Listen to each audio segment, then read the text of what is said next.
මාන්‍ය පෙළ විභාගය. මේ ටික කාලය ඇතුළත මම කොහොමද උපරිම රිසල්ට් එකකට යන්නේ?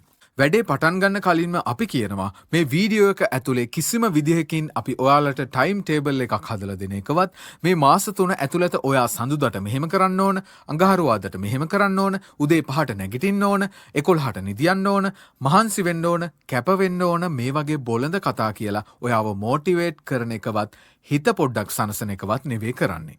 ඒ හින්දා මේ වීඩියෝ එක බලලා ඉවර වුණාම ටිකක් මොටිවේට් වෙලා පොඩ්ඩක් රිලැක්ස් වෙලා ආතල් එකක් ලැබෙයි කියලා නම් බලාපොරොත්තු වෙන්න එපා.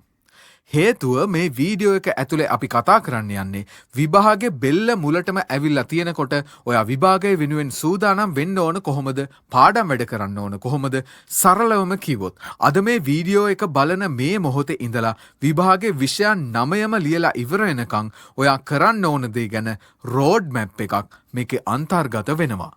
ඔයා මේ වෙද්දි බිඳුවේ හිටියත් ඒ 9 ගන්න පුළුවන් මට්ටමක හිටියත් අපි මේ කියන දේවල් ටික තේරුම් ගත්තොත් ඔයා මේ වෙද්දි ඉන්නවට වඩා ඔයාලටවත් හිතා ගන්න බැරි තැනකට ඔයාව ගේන්න මේ මාස 2 ඇතුළත ඔයාටම පුළුවන්කම ලැබෙනවා.